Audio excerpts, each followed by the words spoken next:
Bon dia, Tomàs. Estem així davant del teu magnífic llibre que ha editat la Conselleria de Territori a través de la Càtedra Demetrio Ribes en el suport de l'Acadèmia Valenciana de la Llengua, que té la seva seu així en Sant Miquel dels Reis, l'antic Sant Bernat de Rascanya, no? Un lloc també lligat a les séquies, i en el suport també de la séquia reial del Xúquer. És un llibre que quan a mi em passares el primer esborrany ja em va deixar bocabadat, és un treball impressionant. Com va ser la idea d'abordar esta tasca? La meva voluntat és enllestir síntesis dels regadius valencians des del segle XIII al segle XIX, intentant oferir o permetre una visió de conjunt. Pense que les monografies, i jo he fet monografies sobre la séquia real del Xúquer o sobre la séquia de Montcada o la séquia d'Escalona, dona una visió i és el punt de partida imprescindible. Però, com se veu a la bibliografia, molts investigadors valencians des de fa mig segle han treballat moltíssim sobre regadius i han publicat moltíssimes coses. I fora de lo que és el nostre context no se coneix i la documentació sobre regadius té suficient dificultat com per a percebir-la com una barrera que no se deixa accedir fàcilment. De fet, alguns hidraulistes sud-americans, com Jacinta Palerm, a través de correu electrònic i tal, m'havien fet diverses consultes sobre conceptes concrets. O, per exemple, Cristian Pardo, que acaba de llegir la tesi, li eixia allí en Castelló els corrents. Che, Tomàs, tu saps això que són els corrents? I jo, en principi, no tinc ni idea, però mirava la informació que tenia i li contestava al cap d'uns dies, sí, mira, jo crec que és això o l'altre. Entonces, l'obra naix com donar a conèixer un patrimoni hidràulic, per una banda, i per altra banda, ajudar als investigadors o als que estan tentats d'acostar-se a investigar les séquies valencianes, que aquest llenguatge que és opac i localista i que dificulta la tasca d'investigació, d'alguna manera ajudar a resoldre-ho. Molt bé, com dius, el llibre té un vessant clarament erudit i un vessant orientat a la investigació, però més enllà d'això n'hi ha un contingut d'un patrimoni tan ric i tan interessant que també té una lectura apropiada o interessant per a altre tipus de lector, no necessàriament familiaritzat en el món del regadiu. No penses que n'hi ha altres públics als quals podria interessar aquest tipus de treball? Sí, i jo el meu treball sobre els regadius sempre l'aborde des d'un triple objectiu. No sé si en molta ingenuïtat o en els peus en terra. I és, per una banda, m'interessa com a historiador i de cara a altres historiadors, però n'hi ha dos elements també molt importants que són el sentit patrimonial, és a dir, les séquies i les unitats hidràuliques és el que dona vida als cultius que es fan en l'horta. És un patrimoni paisatgístic, ecològic, econòmic, etc., i que des d'una societat urbana industrial i terciària se mira per damunt del muscle, se menysprea lo agrícola com lo antic, lo arcaic, lo rutinari, i el món agrari no té res d'això. Entonces, des del meu treball com a historiador d'història agrària, que saps que no està gens de moda en el món acadèmic universitari, i la idea de reivindicar el món agrari i de reivindicar les hortes com un paisatge que seria una barbaritat seguir destrossant-lo. Simplement, no perquè n'hi hagi uns interessos especulatius potents, moltes vegades és no percebre aquest valor patrimonial que tenen. És un valor cultural, és un valor identitari i tal, i aquesta cosa les societats urbanites, no només en l'Horta de València i la ciutat de València, sinó en el general el conjunt del territori, per falta que des del món acadèmic se li doni el valor que té, la societat acaba pensant que si no està en els llibres, si no està en el món acadèmic, és que no té ningú valor. Jo recordo de molt jove, en els anys 70, en el monestir de la Valldigna, en excavadores, arrencant paviments gòtics per a llançar-ho i plantar una filera més de taronxers. Era el resultat de que el monestir de l'Escorial t'apareix en els llibres d'història de l'art. Del monestir de la Valldigna quasi no apareixia en les publicacions ni en el món acadèmic. Entonces, si no està valorat en el món acadèmic, és molt difícil que estigui valorat socialment. I aquesta seria la segona contribució que jo voldria aportar el meu granet en els estudis de regadiu. I n'hi ha un altre vessant que és menys visible, perquè el que hem parlat fins ara, ahir es veu en la cartografia i se veu en l'interès de determinats grups, encara que siguin minoritaris, per defensar aquest territori històric que té aquest valor cultural i identitari. I és la gestió de l'aigua. La gestió de l'aigua no està exenta de conflictes, no es pot idealitzar, però té aquesta idea d'interconnexió i de generar tota una sèrie de solidaritats i de vegades verticals entre elements que pareix que siguin antagònics. Entonces, aquesta idea de no esgotar els recursos naturals fins al límit, ser prudents i tindre en compte les condicions ecològiques, saber com preservar aquesta cooperació a base de consensos que costen molt d'elaborar. Aquesta idea que no és gens contemporània, ara sempre volem partir de zero. En el món educatiu, en política, en el que siga, tot el que n'hi ha fet no val res. Ho llevem tot i el que és més sabut des d'un despatx ho posa tot damunt de la taula. El funcionament de les séquies no era així. S'assemblava més als programes informàtics, que tu fas una versió d'un programa i detectes inconvenients i en la següent versió el que fas és millorar, eliminar aquests problemes i aportar unes millores. I és un procés acumulatiu, gradual, intergeneracional i pensant no en els interessos especulatius i individuals a curt termini, sinó en l'interès col·lectiu i a llarg termini. Quan se construïa una séquia, la séquia d'Escalona la fa un municipi menut, no fa pensat en la rentabilitat econòmica a 5, a 10 o a 15 anys, ho fa pensant 50, 100 o 200 anys que tarden en amortitzar-se aquestes obres. Entonces, reivindicar per encarar el futur aquesta idea comunitària, no hiperindividualista, de col·laboració, de que cada un no pot anar a resoldre els seus problemes, sinó per a cada un tindre resolts els seus problemes. Cal resoldre els problemes de la comunitat, és una altra lectura que voldria jo que tinguérem els treballs meus del regadiu i els treballs en general del regadiu.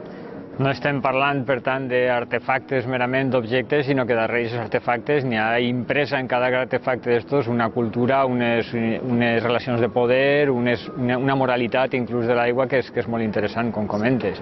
A banda d'aquest patrimoni, n'hi ha un altre patrimoni que aflora en el teu llibre i és el magnífic patrimoni cartogràfic que n'hi ha als arxius valencians respecte del reg.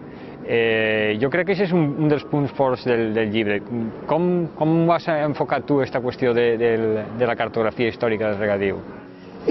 Anem a veure, moltes vegades els paisatges agraris s'intenten abordar des de l'arqueologia i és una metodologia que a vegades no n'hi ha més remei perquè els documents són escassos. Però en el cas dels regadius valencians a partir del segle XIII i conforme avancem cronològicament, el problema no és la falta d'informació escrita, sinó la sobreabundància que desborda als investigadors. Entonces, el llibre també d'alguna manera intenta mostrar la riquesa de materials que n'hi ha per estudiar els regadius valencians. Està la riquesa cartogràfica, ahí apareixen sobretot de l'Arxiu del Regne, la secció Mapes i Plànols, de la Sèquia Real del Xúquer, de l'Arxiu de la Diputació de València, però és que n'hi ha molts més arxius i hi seria molta més cartografia que no està utilitzant-se i que no s'havia publicat. Entonces, jo he utilitzat aquesta cartografia per a visualitzar determinades unitats hidràuliques, unes peces, uns elements. Si parla de què és un alcabó, una imatge en què mostra la séquia subterrània i el forat d'airejar-se i tal, la imatge ajuda molt a entendre el que se vol explicar. I pense que entre la bibliografia, la quantitat d'imatges, els arxius, perquè estem parlant d'uns arxius generals, però és que cada sèquia o moltes sèquies tenen uns arxius molt importants i que no estan estudiats, que no estan aprofitats. Entonces, és aquesta idea d'ensenyar les possibilitats que té el regadiu valencià d'estudiar-se. Molt bé, totes les persones que treballem en aquest món d'investigació al voltant de l'agricultura o al voltant d'altres temes, sempre tenim algun tema, alguna idea, algun element que ens crida particularment l'atenció o pel qual tenim un interès o una afecció personal.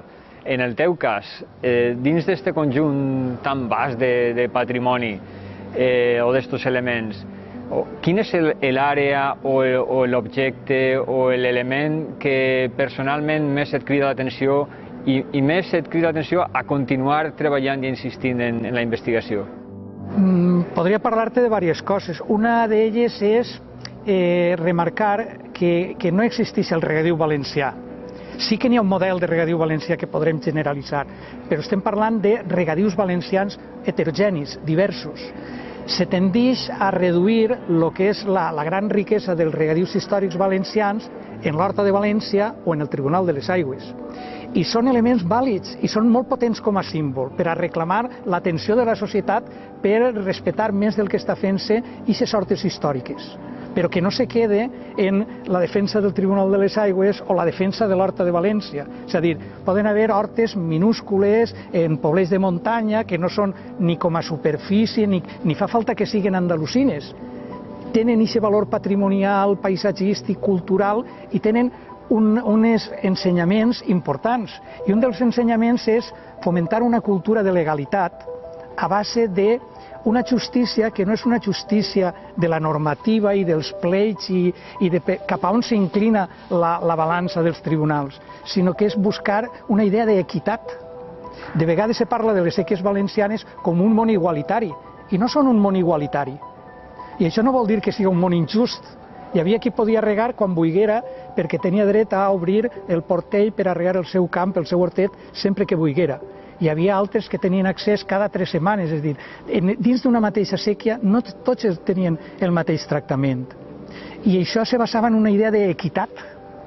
És a dir, potser una séquia més menuda, en un moment determinat se fa una ampliació, i a l'acceptar aquesta ampliació se posen unes condicions que són vàlides per als que donen aquest permís a eixamplar la séquia i per als que volen accedir a l'aigua.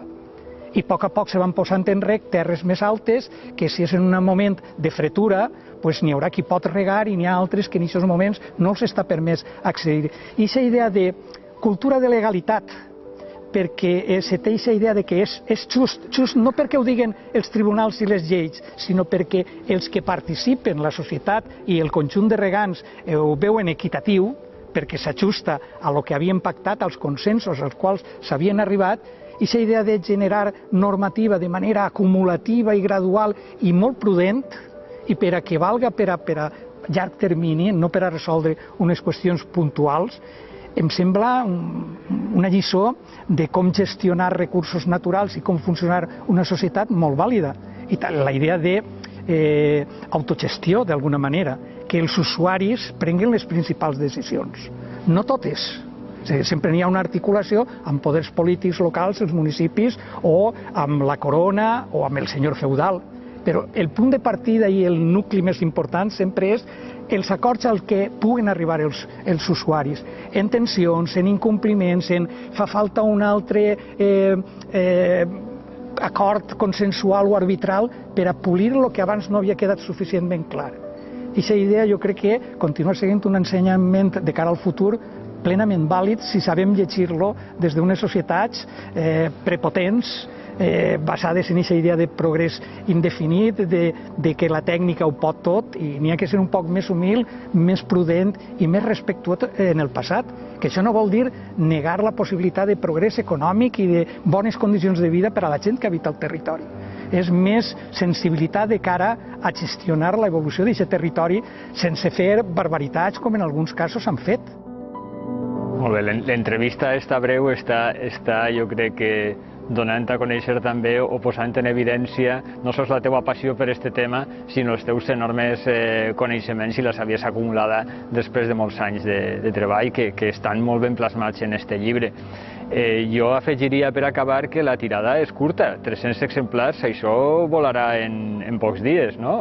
Si no ho reclames tu per educació, ho faré jo, una necessària reimpressió com més pront siga possible, o animar als que estiguen interessats que correguen a la llibreria Llits, que és l'únic punt de distribució fins al moment, i que es facin per este llibre que, com diuen els humoristes, hi ha altres llibres que estan en els aparadors de qualsevol llibreria. En aquest cas solament pot adquirir-se en Llits, però la gent que li pugui interessar la temàtica del regadiu o el que ha sigut des d'una perspectiva històrica, geogràfica i de coneixement del territori i del patrimoni que signifiquen les hortes valencianes. Moltes hortes. Moltes gràcies, Tomàs. A vosaltres per l'interès, per donar a conèixer l'obra.